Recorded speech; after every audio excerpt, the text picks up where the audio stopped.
that will ask some tears in the true performing of it.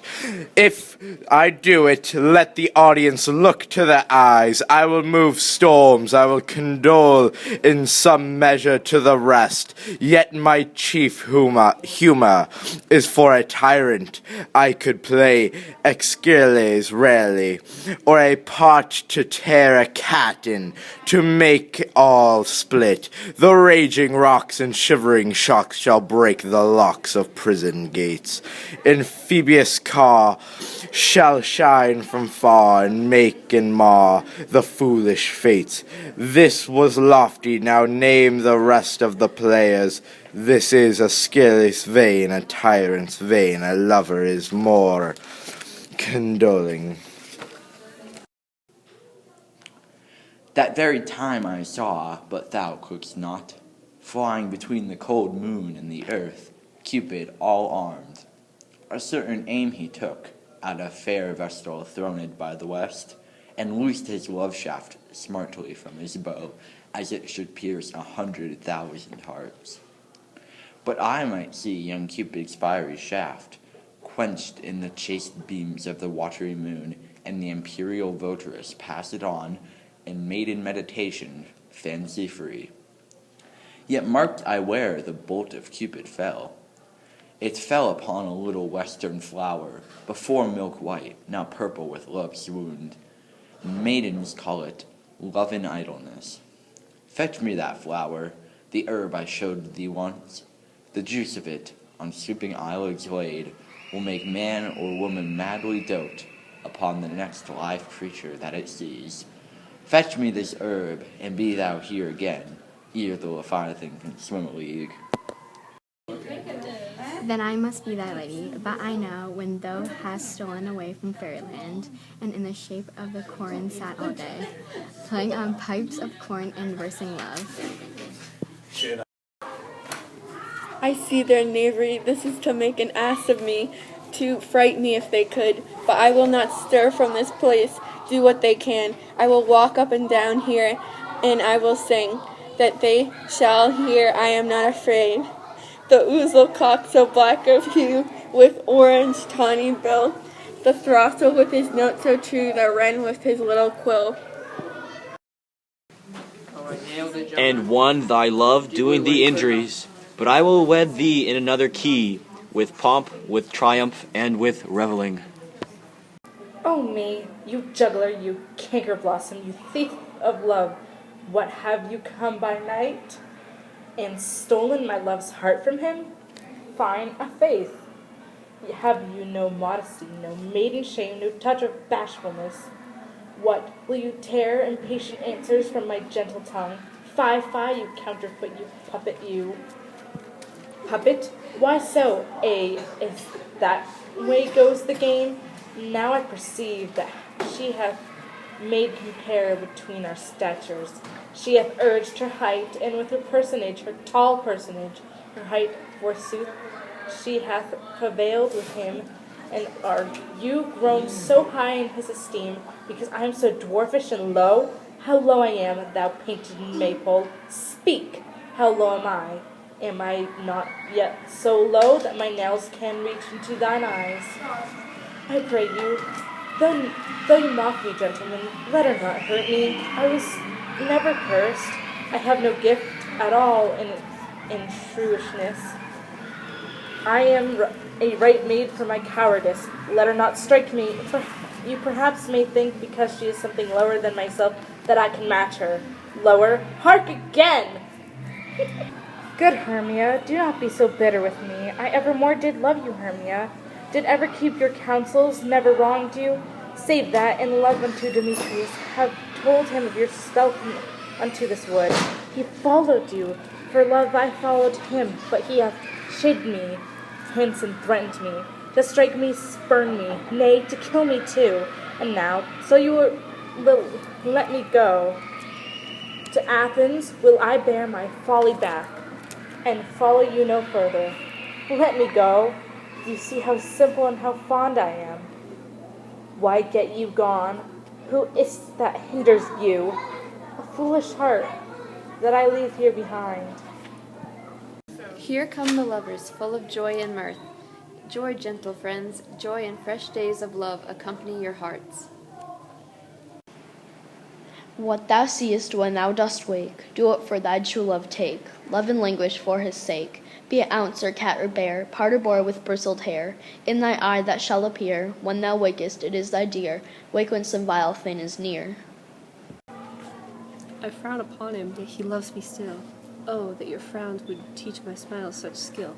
I give him curses, yet he gives me love. Oh, that my prayers could such affection move. The more I hate, the more he follows me. The more I love, the more he hateth me. His folly, Helena, is no fault of mine. None but your beauty. Would that fault were mine. Look, when I vow, I weep, and thou so born. In their nativity, all truth appears. How can these things in me seem scorn to you, bearing the badge of faith to prove them true? 4 days will quickly steep themselves in night, 4 nights will quickly dream away the time. And then the moon, like to a silver bow, now bent in heaven, shall behold the night of our solemnities. Now, fair Hippolyta, our nuptial hour draws upon apace, for happy days bring in another moon. But oh, methinks how slow this moon wanes. She lingers my desires like a stepdame or a dowager, long withering a young man's revenue. In the town, the field, you do me mischief. Fie, Demetrius. Your wrongs do set a scandal on my sex. We cannot fight for love as men may do. We should be wooed, and we are not made to woo. My good Lysander, I swear to thee by Cupid's strongest bow, by his best arrow with the golden head, by the simplicity of Venus' dogs, by that which knitteth souls and prospers loves, and by that fire which burned the Carthage queen, and when the false Trojan under sail was seen, by all the vows that ever men have broke, and never vain ever woman spoke. In that same place thou hast appointed me, tomorrow truly will I meet with thee. These are forgeries of jealousy, and never since the middle summer spring met we on hill, in dale, forest, or mead, by paved mountain or by rushy brook, or in the beach margin of the sea, to dance our ringlets to the whistling wind. But with thy brawls thou hast disturbed our sport, therefore the winds, piping to us in vain, as in revenge, have sucked up from the sea contagious fogs, which falling in the land, have every pelting river made so proud, that they have overborne their continents. Hermia, Act 1, Scene 1, page 4. So will I grow, so live, so die, my lord. Here I will my virgin patent up unto his lordship, whose unwished yoke my soul consents not to give sovereignty. The cowslips tall her pensioners be, and in their gold coats spots you see. Those be rubies, fairy favors, and in those freckles live their savors. I must go seek some dewdrops here, and hang a pearl in every cowslip's ear. Hippolyta, Act 1, Scene 1, page 1. 4 days will quickly steep themselves in night. 4 nights will quickly dream away the time. And then the moon, like to a silver bow, new bent in heaven, shall behold the night. Should I use this one? Scornful Lysander, true, he hath my love, and what is mine, my love shall render him. And she is mine, and all my right of her I do estate unto Demetrius. He goes before me and still dares me on. When I come where he calls, then he is gone. The villain is much lighter heeled than I followed fast, but faster than he did fly. That fallen am I in dark, uneven way. Why do you do that? Aegeus. Scornful Lysander, true, he hath my love, and what is mine, my shall render him. If she is mine, and all my right of her, I do estate unto Demetrius. In revenge have sucked up from the sea contagious fogs, which falling in the land have every pelting river made so proud that they have overborne their continents. Stay, gentle Helena. Hear my excuse, my love, my life, my soul, fair Helena. Oh, excellent. Sweet, do not scorn her so. If she cannot entreat, I can compel. I frown upon him, yet he loves me still. I give him curses, yet he gives me love. The more I hate, the more he follows me. His folly, Helena, is no fault of mine. Hermia's 4 lines. Now, fair Hippolyta, our nuptial hour draws on apace.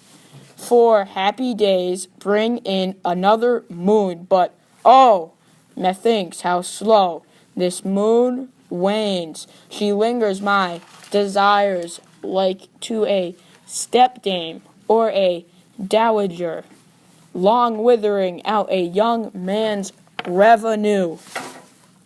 Done. Ay me, for aught that I could have ever read, could I ever hear by tale or history, the course of true love never did run smooth, but either it was different in blood. What hast thou done? Thou hast mistaken quite, and laid the love juice on some true love's sight. Of thy misprison must perforce ensue some true love turned, and not a false turn true.